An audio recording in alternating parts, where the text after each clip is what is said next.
All right, folks, sorry about that. The stream just died on me.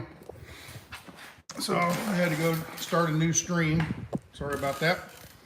It just, I don't know why. I've got 4 bars of 5G out here and it just quit. So what it is, I turned it off.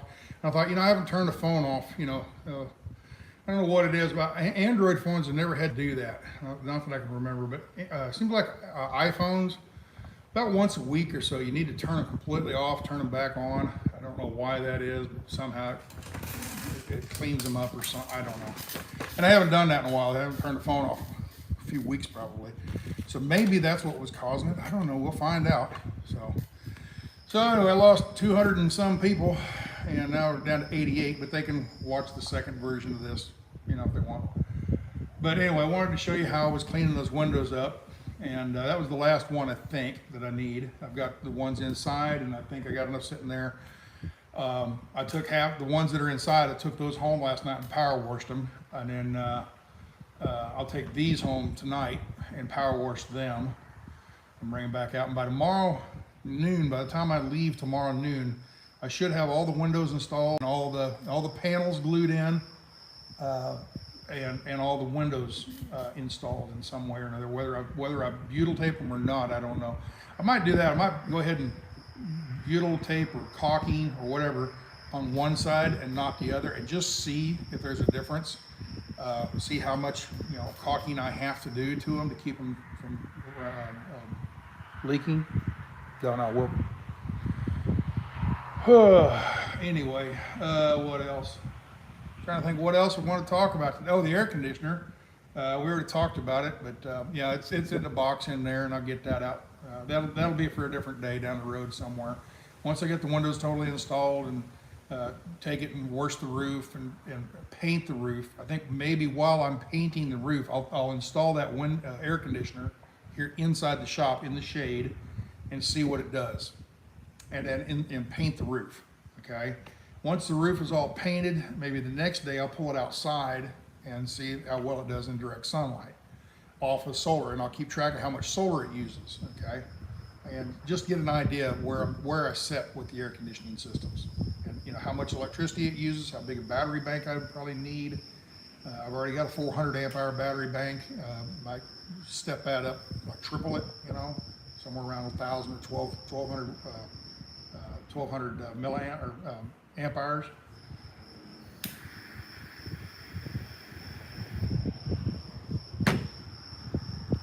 And like I said, that's for another video. Let's see, we got comments on here. I got 117 people back. Okay, hello from Michigan. We are back. Yes, I'm sorry. I don't know what the deal is with the phone. It just it's been doing it every day for the last week. It's just been freezing up or acting up or whatever. So maybe that was it. Maybe I just need to turn the phone off, and I hadn't done that in a while. So maybe that was the deal. Maybe you made a new stream. Yep, here I are.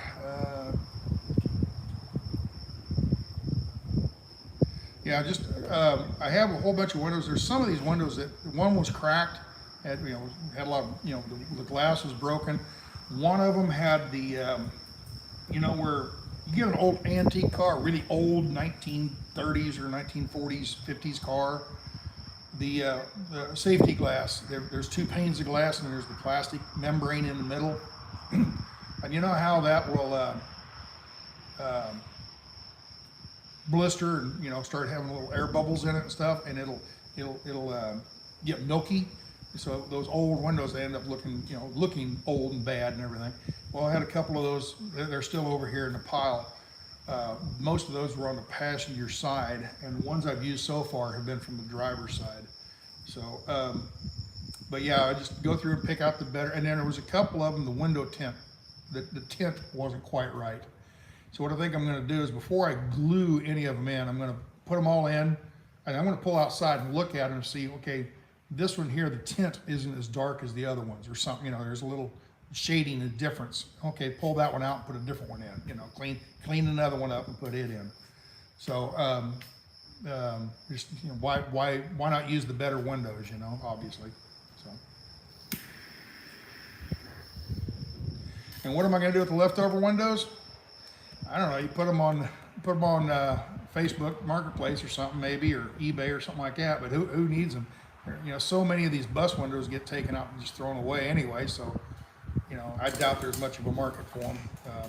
I'd probably do better, but just saving 2 or 3 of them for breakages, and the other ones that aren't in very good shape, just disassembling them, taking the plastic, you know, there's a weather stripping on them, and just break them down where it's just, you know, and sell the aluminum, you know. But wow, do all that work for, you know, $2 worth of aluminum, you know, is it worth it? I don't know. But set them aside for now and figure out what to do with them later. But all this metal out here, after the bus is completely built and everything, all that metal is all going to be taken down to the scrapyard, recycle metal yard, and the stuff that's not metal that will be thrown in the trash or burned or something. I don't know what I'll do with it. So.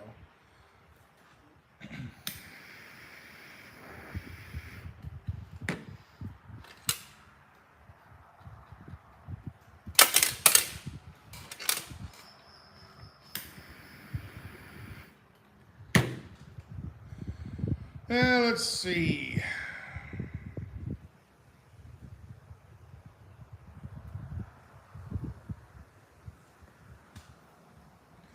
Let's see. Sean, American Patriot, why are you on Tommy Tempers complaining about the stickers? You never sent for any. You didn't use Bitcoin. You weren't. You were lying to make Sasnak look bad? I don't know what that's all about. Let's see. Sean, American Patriot. Where are we at here, Sean? Let's go back and see what comment you made. Plan on putting a passenger seat in, of course. Will I be painting the window frame? On the outside, it'll probably get painted when I paint the bus. On the inside, I think what I'm going to do, I've tested one of them with the wire wheel and just buffed the aluminum up and cleaned it up and made it look a lot better.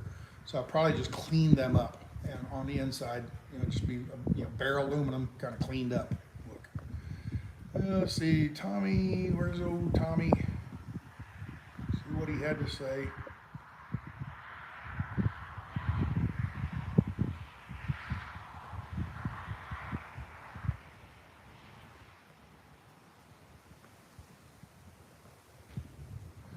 I don't know. Somebody's saying something. I don't know. Do. Whatever happened to Mud Pig? Don't know. I heard he has truck problems. The crickets got quiet. I don't know what this Sean American Patriot. You've been banned from a lot of channels, but I've given you the benefit of the doubt and have not banned you. So why would you bash? What is Tommy Tempers? I guess that's another YouTube channel or something. I don't know.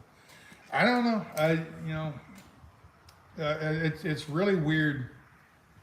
The earlier on in the channel for 4 years, I really shied away from politics and religion and stuff. And I figured you get enough of that stuff. If that's what you want, you can go find a lot of channels that does that. And so I always tried to stay away from politics and religion. Okay, for one, all it does is it pisses half the people off, no matter what side you take. If you're religious, there's a bunch of atheists out there that are pissed at you. If you're atheist, there's a bunch of religious people that are pissed at you. If you're Democrat or liberal, or if you're conservative or Republican or whatever, no matter which side you take, half of the people are pissed at you about it. No matter what side you take. So I tried not to take sides. I know where I was. I'm a very conservative kind of guy, but I just didn't talk about it. I tried to make this channel a place where you can come and enjoy entertainment and not, whatever. And I'm trying to get back to that. I try not to talk about a lot of that stuff anymore. When I got on the convoy, though, obviously the convoy was a very, very political motivated type of thing. And I just saw how shitty and dirty the other side can be.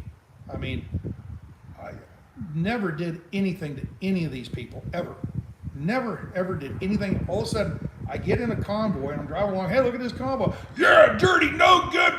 I'm like, where'd that shit come from, And I just saw how virile and nasty and, just evil, nasty people they can be. All right. Well, let's shoot a few across their bow, kind of thing, you know. Just tweak them. Just tweak them just to piss them off, you know. So I really don't give a rat's ass what they think about me. I really don't, you know. They can say all they want on other channels, or whatever, and I know who I am, and I don't really give a shit what. Most of them are mental people anyway. Most of them got a fucking mental problem. So I just leave them alone. I just ignore them. And it's one of the biggest things, you know, when you're a kid, when you're in third grade, and so much of this shit is third grade type shit. You know, some people never grow out of it, I guess. You know, some people never leave third grade. But on both sides, okay? Some people, they just never really grow up, I guess. But they,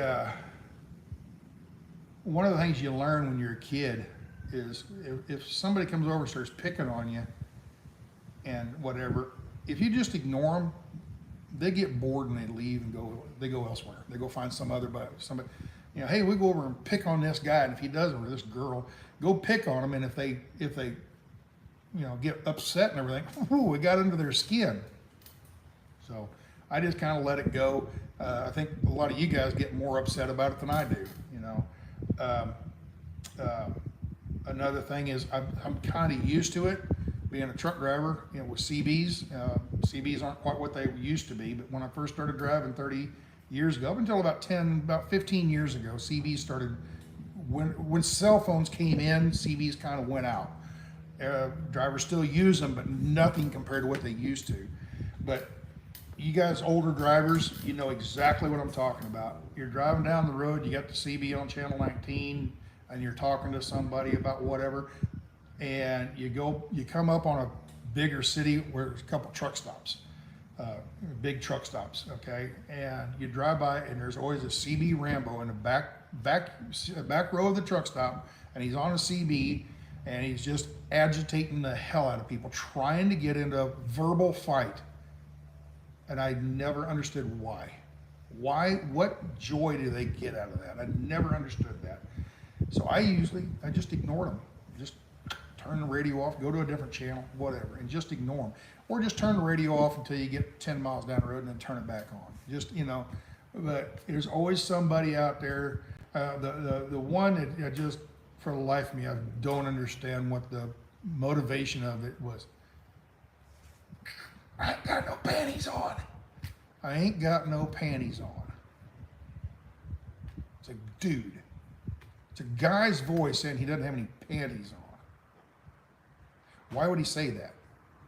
Why would he advertise that? I don't get it. Just don't get it. Mental. They're mental people. I don't know. They get a joy out of trying to get under people's skin and piss people off. I think a lot of those kind of people grew up to be hackers because they just enjoy causing irritation and pain to people. So I don't know. Shouldn't have said that. Now I get all the hackers after my ass. No, you hackers, you're fine. You're fine. But yeah. And speaking of that, ever since the convoy started, my email has turned to a lot of trash on my email nowadays. I get all kinds of stuff saying I've been signed up for stuff that I haven't, you know. What's a website, Square One or Square.com or something like that. I don't know really what it's for. I've never signed up for it, but I get emails from them. Hey, you signed up for this and you owe us $400 or something like that. And all they're trying to do is get you to respond to it.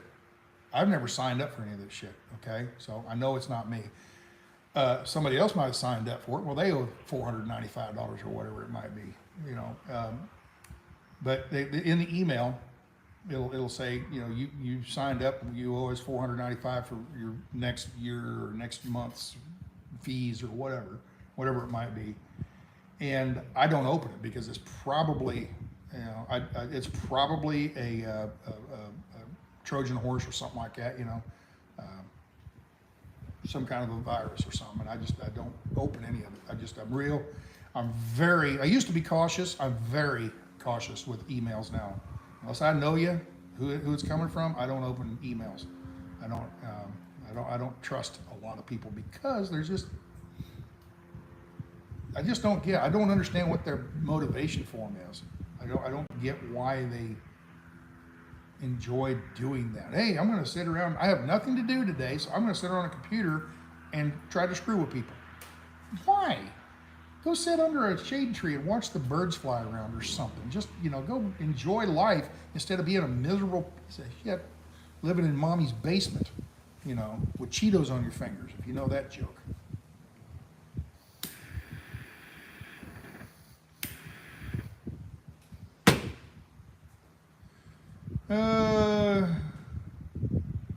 Yeah, I know. The thing is, I try not to. Somebody said just block them off. They're not. Just block them off. Period, Dad. They're not worth the trouble. You don't need trouble. Yeah. The thing is, somebody that's been watching the channel for a long time and they're whatever, and they have an opinion.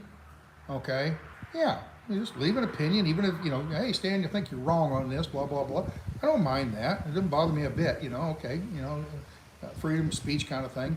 But, you know, you can pretty much find them pretty quick. And I don't do this, but the moderators, like Lisa, she is really good at going on other channels and seeing what, well, this guy came on to, you know, Mud Pig's channel or, you know, First Responders channel or somebody, and is a troll. You know, they're in there to stir shit up, and they got a list of everybody. I don't keep track of that, but they do. They keep track of all this stuff for me and for all these other streamers, and they got a list of you. And if you're on that naughty list, it doesn't take long. They don't put up with much shit. As soon as you kick on and say something dirty, you're off of here. You know, and they block them. And of course, they just come up with a new email and, you know, sign back on. And, you know, but it's just why go through that effort of doing that? It doesn't bother me. You know, I just laugh it off. I think, you know, go ahead, just keep wasting your time. I don't care, you know. But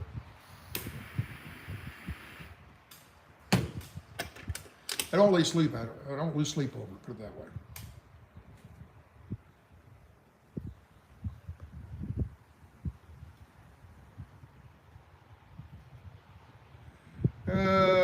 Okay, Sean, American Patriot, exactly what I said. Have you ever accepted Bitcoin as payment? No, it's cash, right? Why would I send Bitcoin through the mail? I don't have anything with Bitcoin. I don't know what you're talking about. I don't know. I don't know. I don't mean like Bitcoin to buy stickers or something. It's not set up that way. You send cash, you know. I don't know. Whatever y'all talking about, I don't care. Don't bother me. I'm more worried about what I'm doing here at my shop. I'm more worried about my pipe than I am them.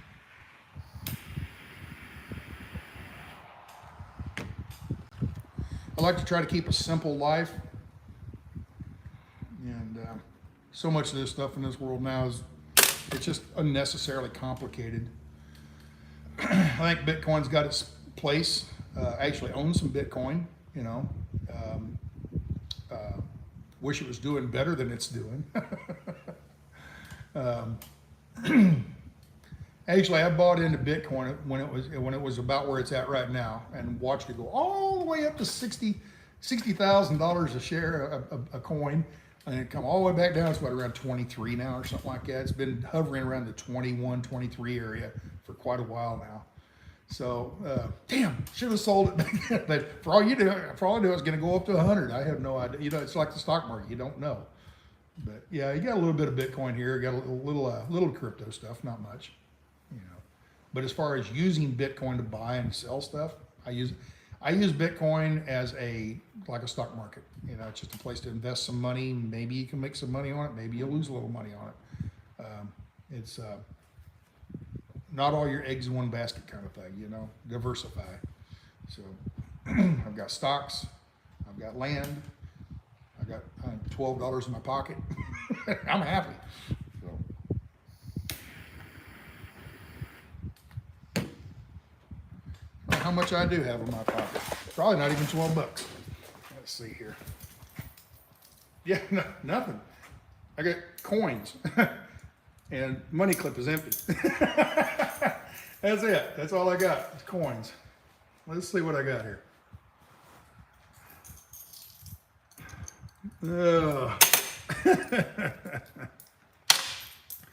I've got 25, 35, 45, 55, 65.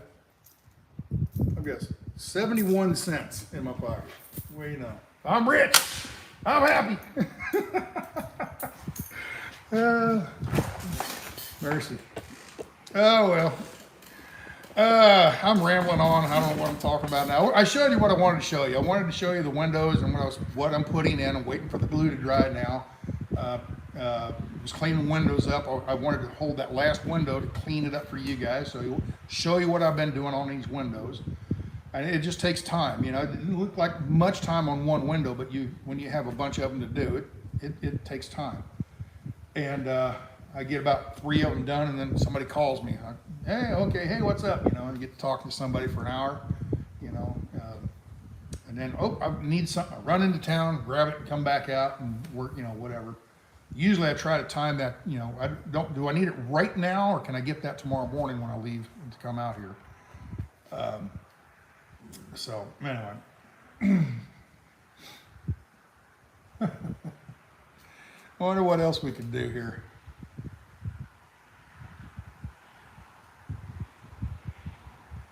Yeah, Lisa, you seem to do at the same time in the video. From overheating? No, it's not overheating at all. It's not even warm. The overheating issue was when I was running the camera in the dash, and I had let's say this is a phone, but external battery. And I plugged the external battery into the phone so that, you know, it would last longer and do an 8-hour stream or something like that while I was driving in the convoy. And it didn't have any problems until you turn and we're driving into the sun, and the sun was shining down on the back of the phone. Being the case I had at the time was a black case. So a black case with the sun shining on it, and it's pumping a bunch of electricity in it. Yeah, the phone would overheat. It's not overheating this time. I don't know what it is. It's just, I don't know. So maybe we'll see if it doesn't overheat in the next 20 minutes or something, or you know, tomorrow or whatever. Not overheat. If it doesn't freeze up, it's probably because I turned the phone off and turned it back on. Rebooted the phone. So anyway, let's see. What else was it? I wonder who could I talk to?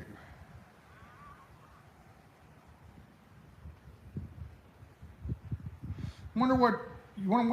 Have you all paid attention to what Grey Wolf is doing? Maybe I ought to call him and see what he's up to. Throw a hell of a keg party.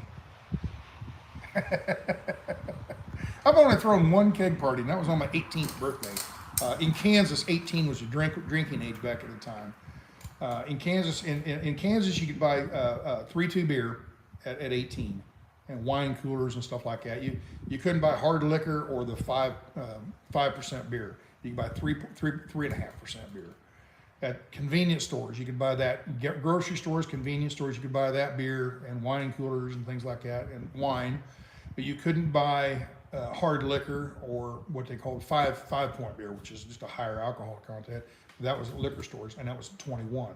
But at 18, you can start drinking and buying beer.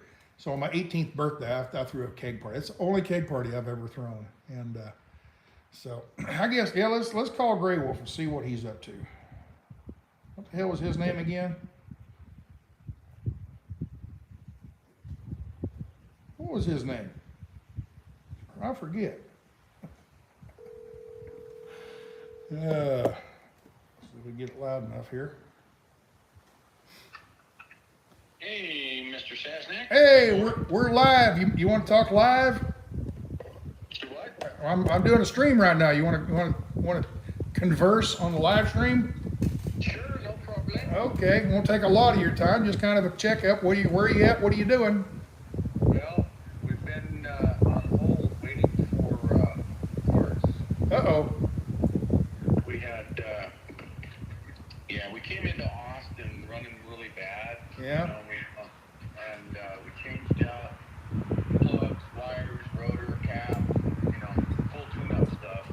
Yeah. And we're still running bad, so it's like, okay, well, looks like we've lost Beachy. And so started looking back to see if we could swap out with a different vehicle. And was having no luck with that, so decided to diagnose it and found that I had, we pulled a valve cover and found that I had bent push rods. Uh-oh. Hate to have bent push rods. Oh yeah. So in any case, we wound up taking the road of repair. Yeah. Saying, well, let's find out why the push rods were bent. Well, it turned out that I had valves. Okay. So we've been, we ordered parts that were supposed to be here last Tuesday. Yeah. And FedEx and UPS has lost them twice.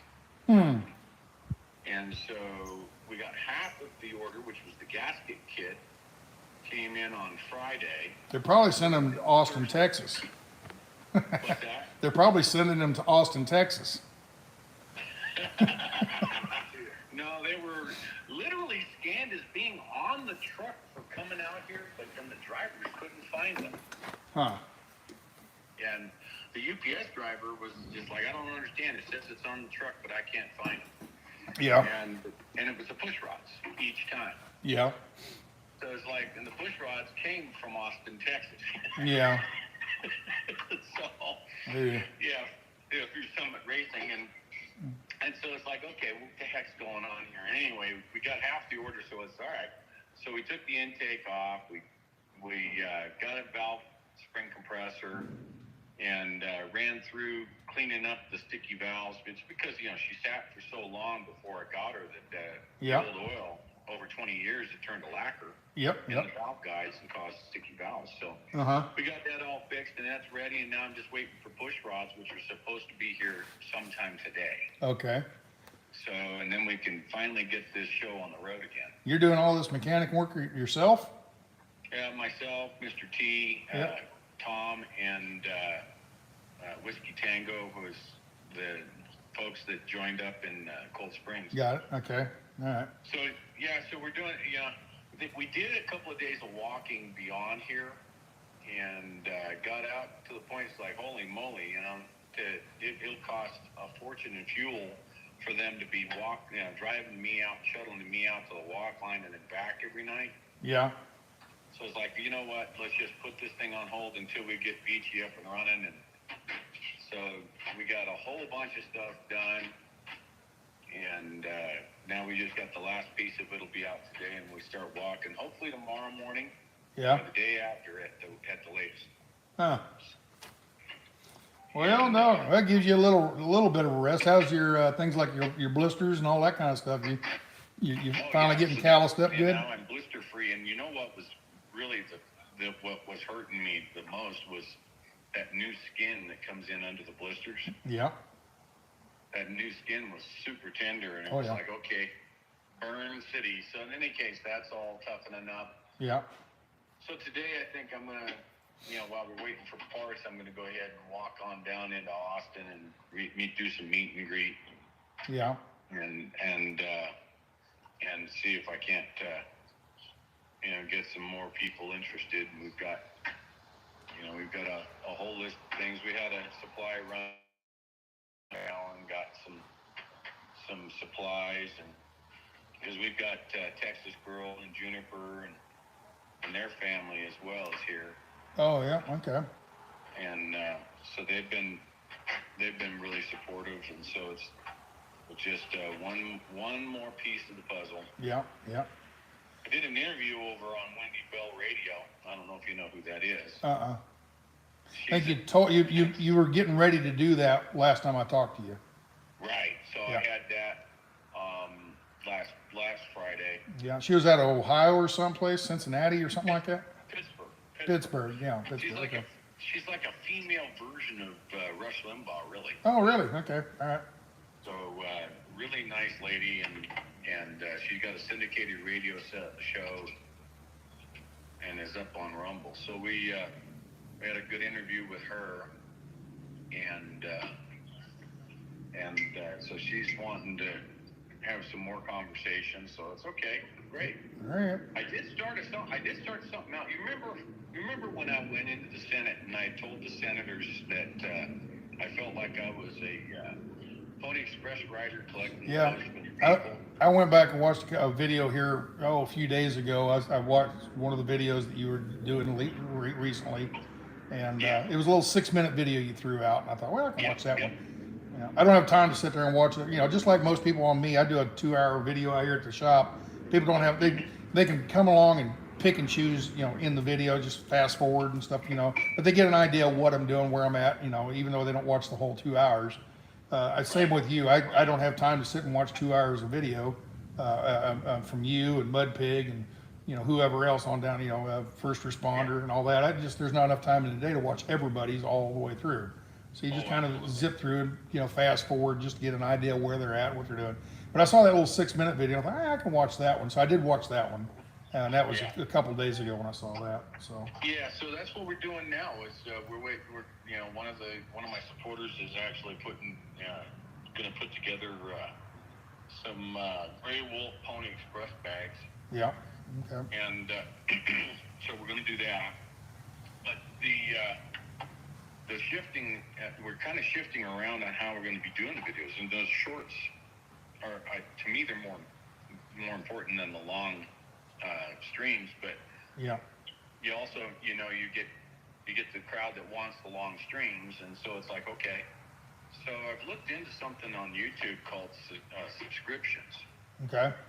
And I think what we're going to wind up doing is activating the subscriptions so that those that want to come in and watch those all day long streams can do so under the subscription, and then we're going to take clips of the stream and do shorts. Yeah. And put them up for everybody to be able to see. Very much like I've done over the last, because the last time when I was on my 200-mile mark, we didn't have any phone service. Yeah. So I just took my phone out of my pocket and did a couple of little shorts. I think I did 4 of them. Right. They're like 4 or 5 minutes a piece. Well, I don't know how you could not have cell service here. I mean, right there in the middle of Nevada. Surely you'd have some service. Yeah, it's called Dark Side of the Moon. Yeah. Yeah, so I did a few shorts, and people really like the shorts, and it's like, okay, it's not like going out and watching the streams and watching paint dry. Yeah. But you know how it is. You get the people start communicating with you and say, I want to see everything. I want to see every single step. Yeah. Yeah. And it's like, really? Yeah. So you try to set up for that. Yeah. You try to accommodate everybody, but it's just, there's not enough time in the day. Exactly. Yeah. So we just, it's like, hey, look, we're just trying to make everyone happy. And I think that using subscriptions and having people that, want to go out there and watch those videos certainly can. Yeah. But I think that the shorts is probably going to be the way of the future. And it's easier on me too, because I don't have to carry the backpack and the chargers and everything else along the way. Right. I can just, it's shy 10 pounds hanging on my shoulders. Yeah. And be able to say, okay, let's just get the gimbal and fly, Yeah. Yeah. and turn it on when I want to do a little short and Yeah. and so I think that we're going to try and accommodate that more. You just do like multiple shorts throughout the day, you mean? Yeah, kind of do multiple shorts, but at the same time, run the stream. Okay. But the stream would be for the subscribers. The subscription holders. Okay. Because that way they may go out and they may pay a small monthly fee, but now they get to watch everything, right? And Yeah. and then I've got folks that say that they'll do the clips, Mm-hmm. and we'll stitch together these little 1-minute clips Yeah. that make up these shorts and say, okay, what did Gray Wolf do today? I've got to work. I can't sit there and watch that stream all day long or even listen to that thing all day long, but I want to know what Gray Wolf said or what he did or blah, blah, blah. The highlight reel. The highlight reel, you got it. Yep. And put together the highlights and say, hey, here at the end of the day, this is what we did. And then tie together all these little cuts or clips out of the stream that were the kind of the meat of the day. Mm-hmm. And and if anybody really wants to, then they can go in and I think we're going to be putting little labels of the time mark where it is in the stream, kind of thing. Yep.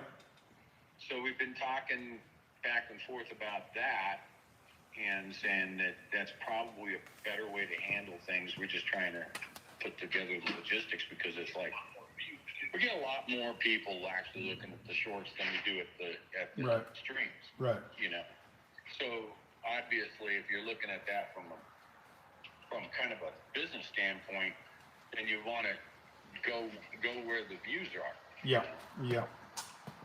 So that's where I'm like, okay, we've got a lot of loyal supporters, both you and I and Mud Pig and everyone else that they just turn it on, turn the sound on, put it in their earbud and put it in their pocket and go out through their day listening. But Yeah. then you get a lot of those that are saying, hey, I can't do that at work, but I want to know. Right. Yeah. And I can't get home from work. I had to go shop. I had to go pick up the kids. I had to go do X, Y, Z and put the kids to bed. And I got 10 minutes to spare at the end of the day. Let me see what's up. Right. Yep. And it's the same thing. So it's like, all right, there's got to be a way to do this. Yeah.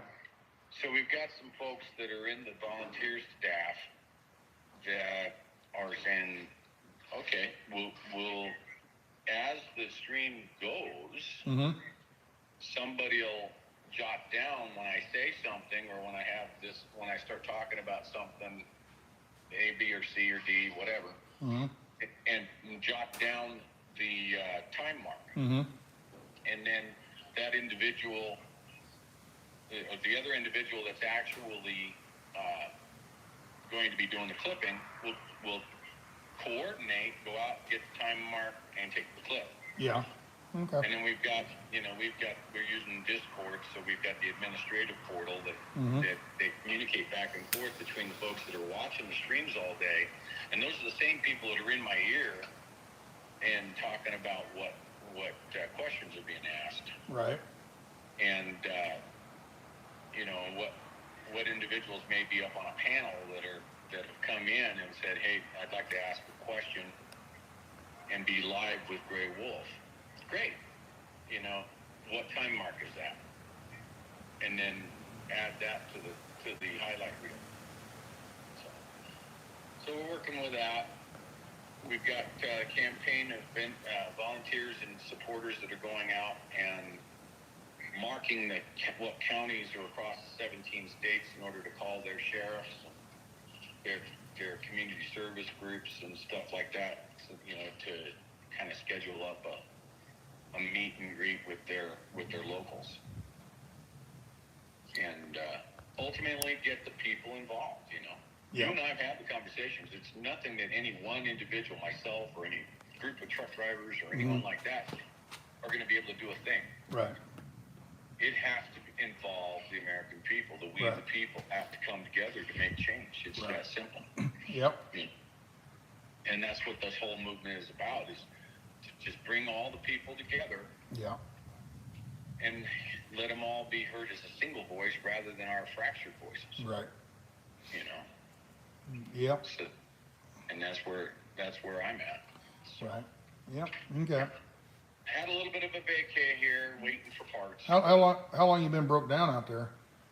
Well, we came into Austin 15 days ago. Oh man. Yeah.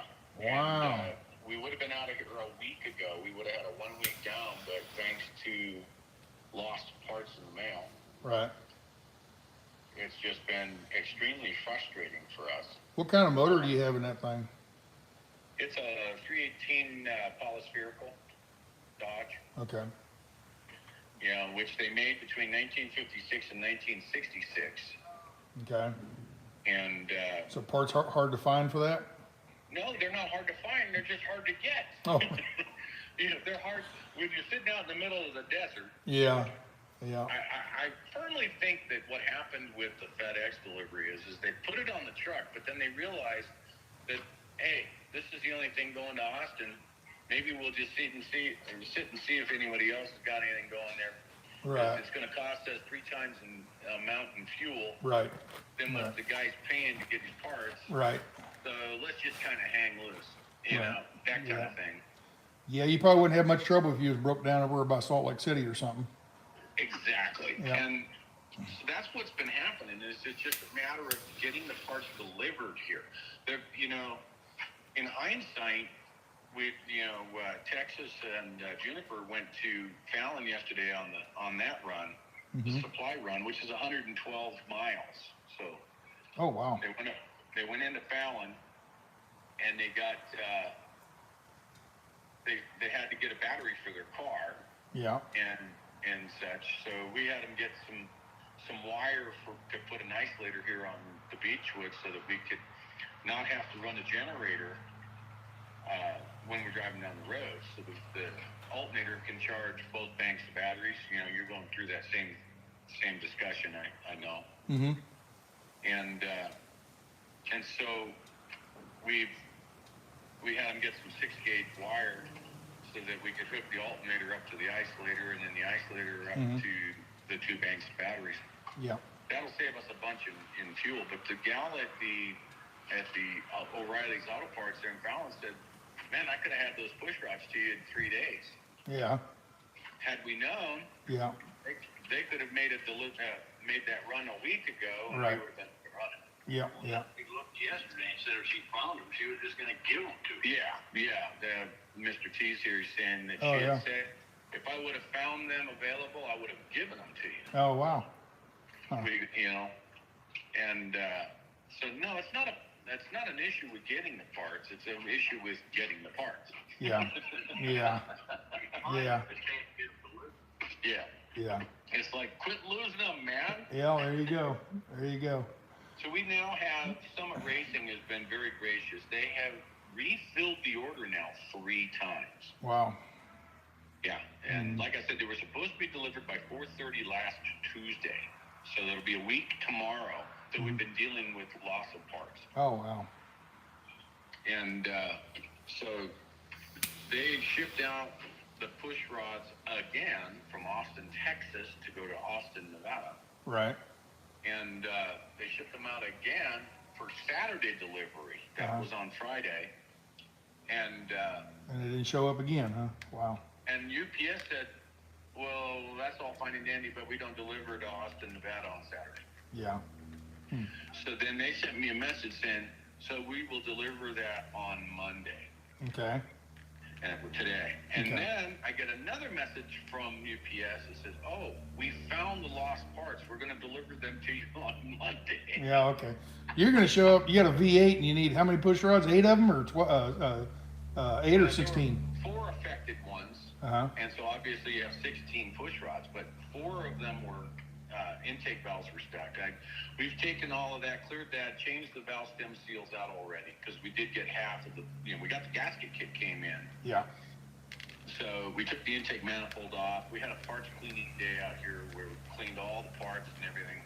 Yeah. And then some locals came up and said, you know what, I've got new vacuum line. I got new fuel line.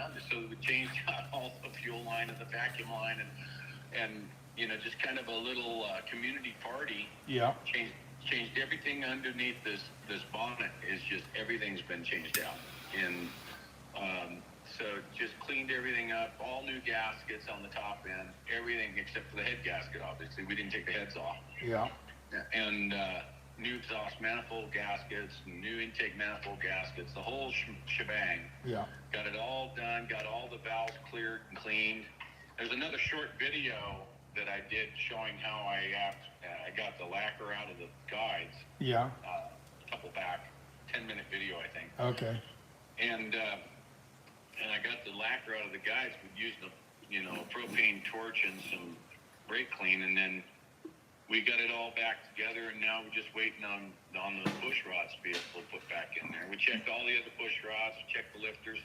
Everything's like brand spanking new. The rockers are all new. No wear at all, because the engine's only got 28,000 miles on it.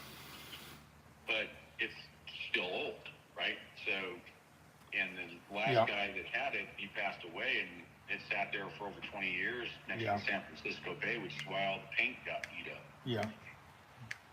So, at the same time, all that old oil got up in those guides and just turned into lacquer. Yeah. So, got it all out of there, got it clean. Next thing we'll do is when we get over to like Spanish Fork, Utah, we'll get an oil change done. Right. But in the meantime, we're going to run a little bit of, when we get into, about 30, 40 miles from there, we'll add some ATF or something into the system so that it'll clean up the inside of the engine real good. Yeah. And then we'll just do an oil change, and we should be ready to rock and roll down the road. Get you some of that Richard Petty stuff at STP. Well, that STP is, we're using Lucas. Yeah. For the oil stabilizer. Mm-hmm. But we need to have a cleanser. We need to have a high detergent in there. And so there's a Rizlone, or just literally put in a quart of ATF. And let that detergent do its job. Right. Yeah. So but you don't want to leave it in there. So we're just going to wait until just before we get down in Spanish Fork for the oil change, and then we'll add in the detergent, and then just that'll give it enough time to clean it up, and then we can change the oil over there in Spanish Fork. There you go. Okay. But everything has been redone in this thing. Before about a year ago, I changed everything out. What people don't realize, Dan, is I don't change the outside view. I keep it looking rat rodish. Right. It's the inside that we've been doing. I changed out all the copper pipe with PEX line. I changed out. We changed out all of the propane valves and everything with new valves. Yeah. We got an 11-gallon propane tank. I think we're still at 90%, and we topped off back in Fallon, which was the first time we got propane.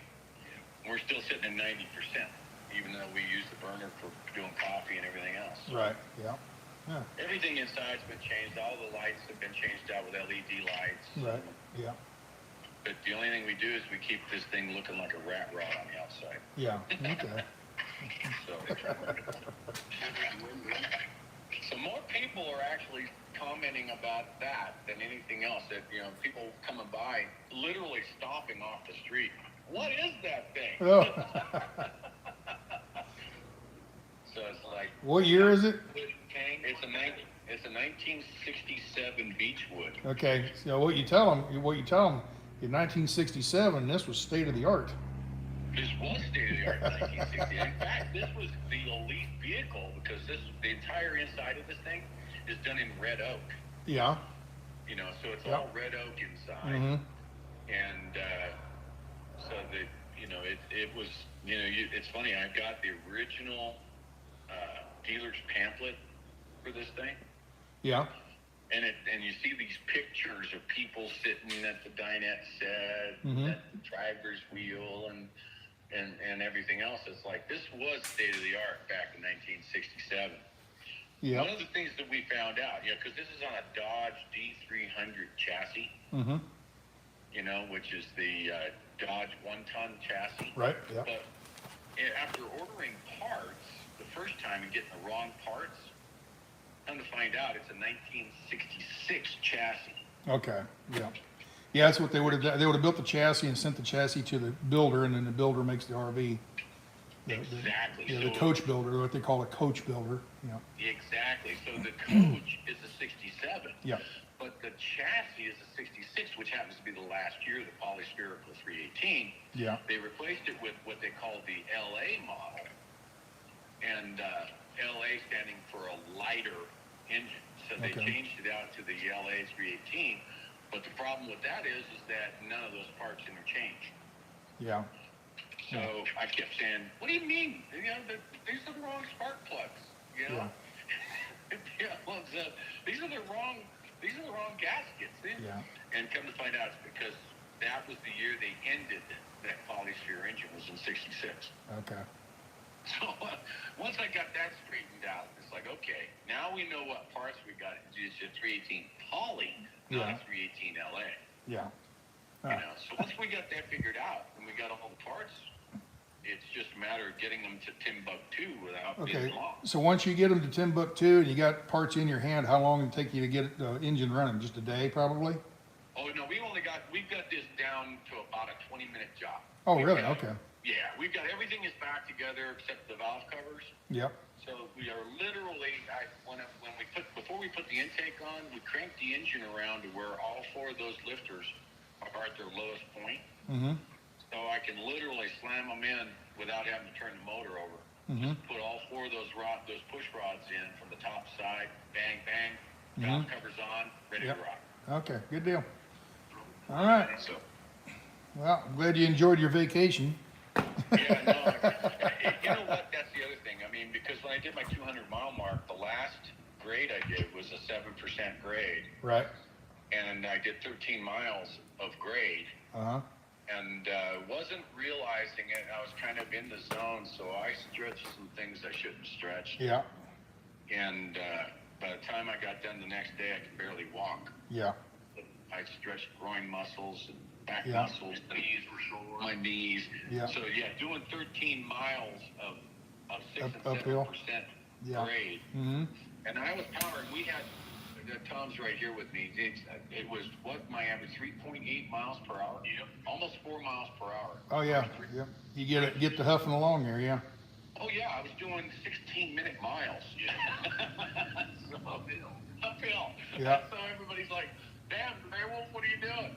I was like, "Well, I was by myself. I didn't have my backpack, and it was just me and my walking stick, and I was just powering into it." There you go. There you go. So I've had some time to heal all that. Yeah. So Yeah. I won't do that again. Yeah. Well, you get from here. You probably got downhill. The next time you start walking, it's probably downhill, isn't it? It is. Yeah, there you go. I started from the petroglyphs. Yeah. The Hickinson petroglyphs in Nevada. Yeah. That's where the walk line is. So once we get Beachy running here this afternoon, then, you know, if they come in at 2, we could literally be out on the road. Did we pay for another night yet? Yeah, we paid for tonight. We're paid for tonight. So we'll probably wind up buzzing out to the line tomorrow, walking tomorrow, and then the next stop for us is Bean Flat Rest Area. Okay. So we're not too far from Eureka, Nevada at that point. Okay. So, Well, I tell you what, it's an adventure. I give you that. It's an adventure. it is for sure.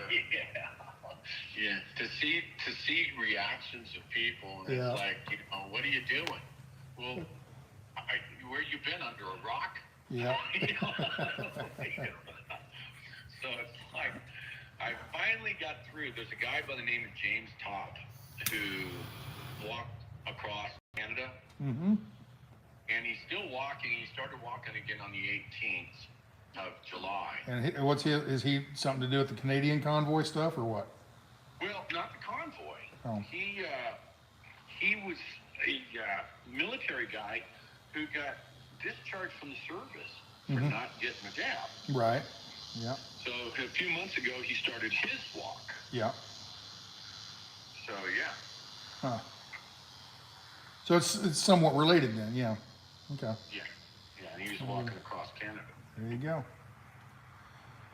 Well, all right. Well, I've been on here long enough, I suppose. I just wanted everybody to kind of get an update what you were doing. I wanted an update. I haven't talked to you in a while. I didn't know what you were really doing for sure. So I didn't know anything about this car broke down. So, or the bus broke down. Yeah.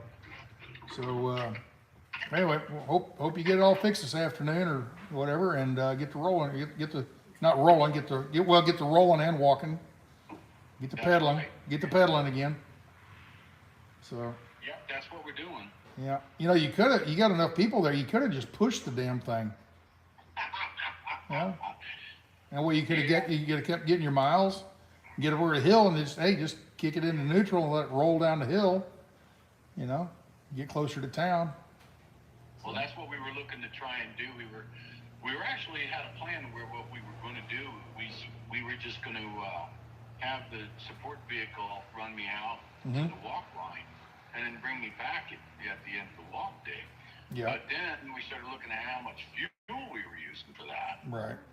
And it was like, oh man, that's pretty bad because, you know, that for the walk vehicle or for the, and plus it's like, okay, I change my socks every 3 miles. And I change my shoes every 3 miles. Okay. And, oh wow, I forgot my change of socks, or I forgot this, or I forgot that. So yeah, you've been broke down for 2 weeks. Let's say you did 10 miles a day for 2 weeks. That's, you know, that's 140 miles you'd be having to backtrack each day just to get back to the RV to sleep every night. So yeah, that'd be a, you know, take up a lot of what you could do is just walk in circles around the RV all day long for about 10 miles and say, hey, that counts for going down the road. So when the RV's fixed, you just take off and go 140 miles down the road and then start from there. That's right. That's right. That counts for. I got miles in the bank. I got it in the bank. I got it in savings. I'm just going to cash that in, and There you go.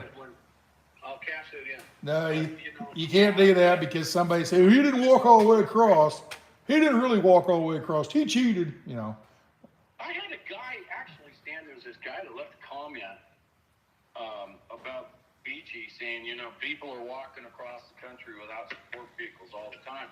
What they don't realize is they don't hear about the support vehicles, but 99% of the folks have some kind of a support vehicle behind them. Yeah. And this one guy left a message on my comment saying that you know, having a support vehicle, and I was only partially walking, like I was riding in Beachy, you know, and only getting out and walking a mile or two or something. And it's like, what? Yeah. Partial walking. Yeah. You know. Yeah. Before I called you. I don't think so. I haven't missed a single mile. Yeah. Of this Before walk so far. before I called you, I was sitting there on my chat talking about, you know, these trolls and then, you know, just why people got to be that way, you know? I just don't get it. So. Man, if we could just bottle that energy into something positive, wouldn't that be fantastic? Yeah. So, All that negative energy turned around and made positive somehow or another. Yeah, it'd change the world, wouldn't it? It would. But you just can't seem to stop them. You know, and it's like, my folks are constantly saying, don't feed the trolls, don't feed them. Sometimes you can't help it. No, you feed the trolls enough to keep them out there so they, you know, they show their face and show their cards, you know. Yeah, otherwise, show their true colors. Yeah, show their true colors. Yeah, see, this is the kind of people you got to deal with out here. Yeah. Don't feed them where you get mad at them. Just feed them like, yeah, just keep them on there so they bitch and moan and bitch and moan and bitch and moan just to show what kind of, you know, loser type people they are. Oh yeah. You know. We just remind them we're doing this for them too. That's right. Yeah. There you go. You know what? We have not received, I think, but one freedom finger. Yeah. I think one. We got one freedom finger, I think, just coming out of just outside of Carson City that day on the first day's walk. First day. Yeah. And we got one freedom finger, and all we've got since is thumbs up, fist bumps. Now, was the freedom finger actually because of what you're doing, or just because you were blocking traffic and they were trying to get to work? Oh, we've not blocked traffic once. No, what I'm saying is, were they just like, oh, they're damn idiots, whoever, don't even have a clue what you're doing, who they are, you just, you know, you just see some idiot on the side of the road and they want to flip you off. They see the American flag and it's obsessive, it's offensive to them. Yeah. And it's an automatic finger, and it's like, are you kidding me? You know, so I don't know if you noticed that the FBI put out a hit list basically calling extremist,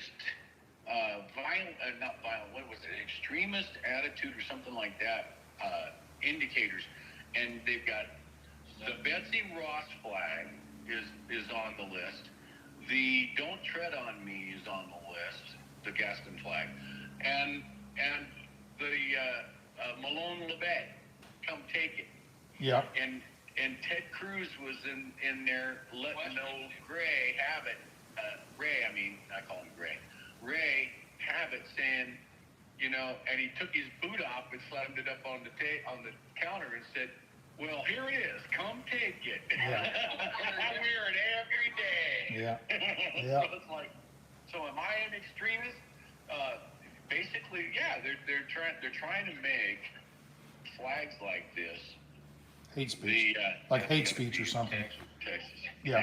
Yeah, they've done that with, you know, with everything, you know, politically correctness, you know, just people say, you know, I don't know. I mean, just, I don't know how to, I don't know where to go with that.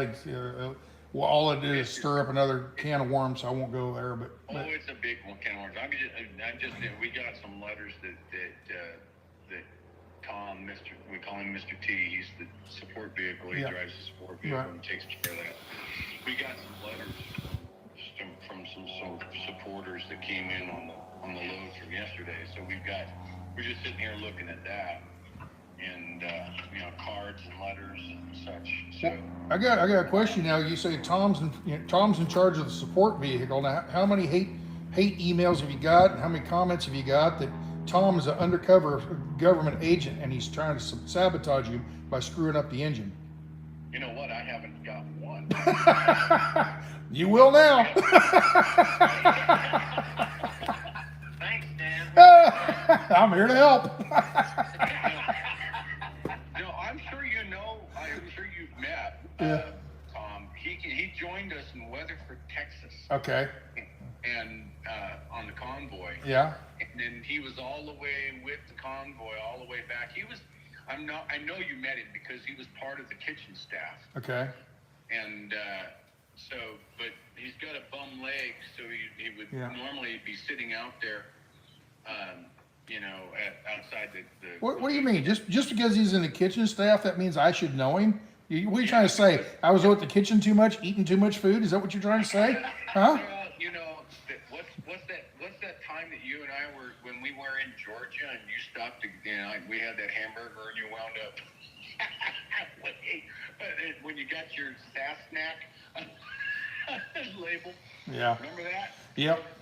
No, Tom was the ZZ Top guy, you know, the guy with the beard down. I've seen pictures of. I've seen him on the streams. I've seen him. I know who you're talking about. Yeah. Yeah. So in any case, he stepped up to the plate when Bubba passed away on me. So. Yeah. And he went 1,500 miles from Kansas to Reno in one night. Wow. Yep. So that he could do this job. That's a trucking. That's trucking. Well, he he hasn't been. He's a driver, but he hadn't driven in a few years because of his leg problem. So. But, what part of Kansas? He came out. Tom, what part of Kansas you from? Clay Center. Okay. All right. Very good. Yeah.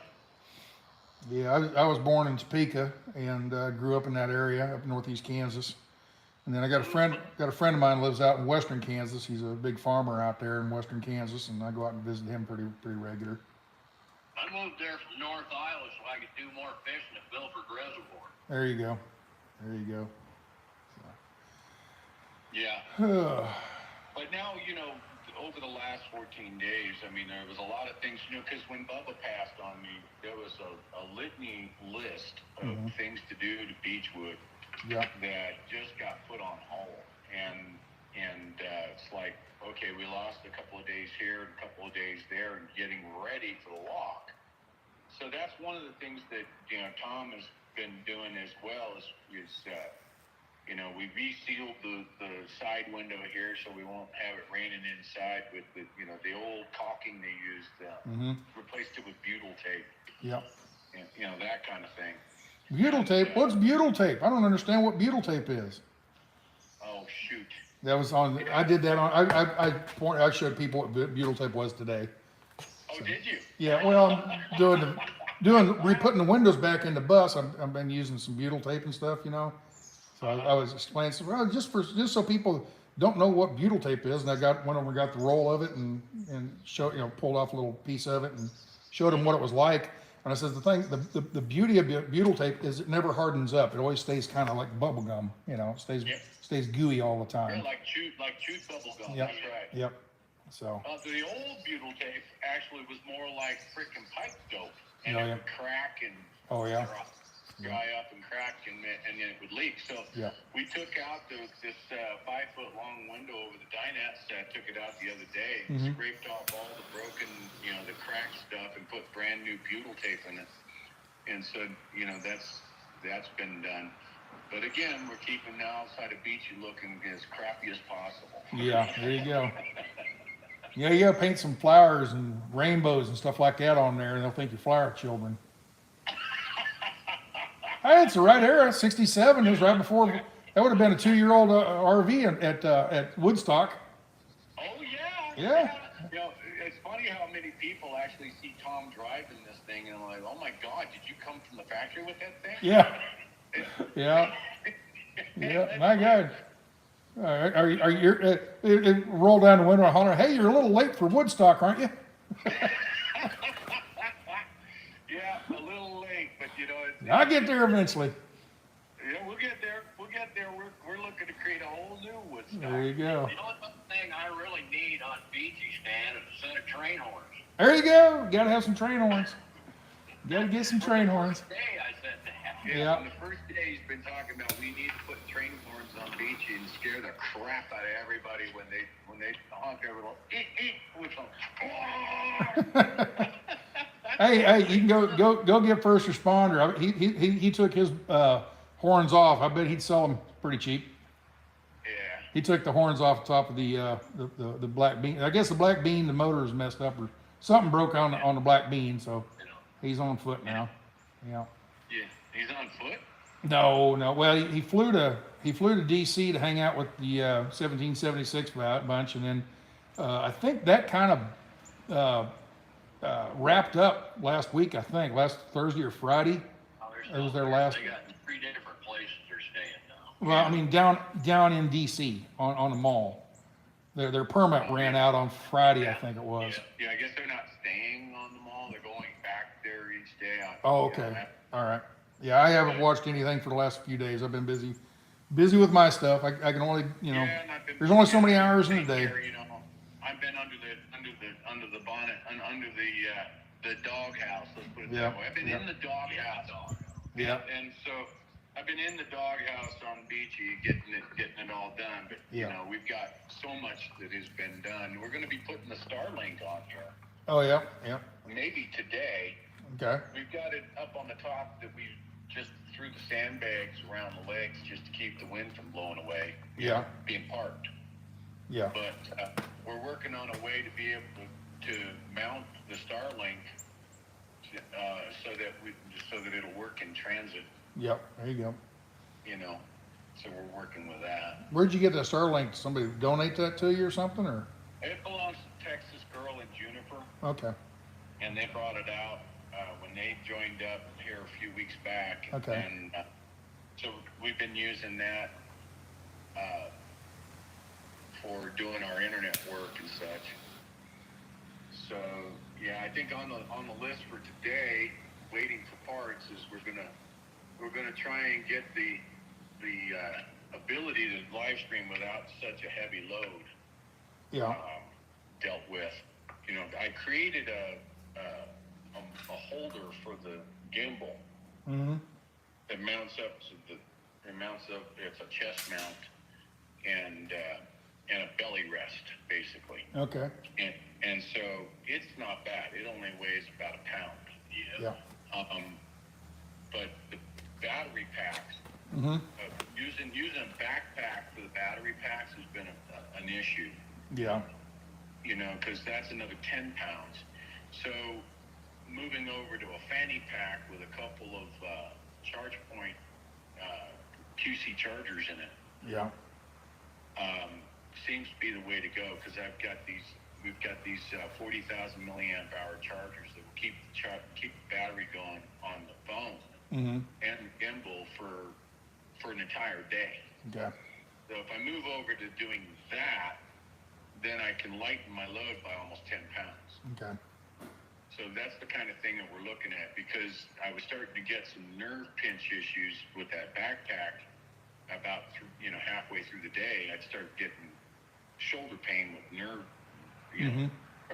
compressing on my nerve on my left shoulder. So Yeah. just little things like that to say, how can we make things better?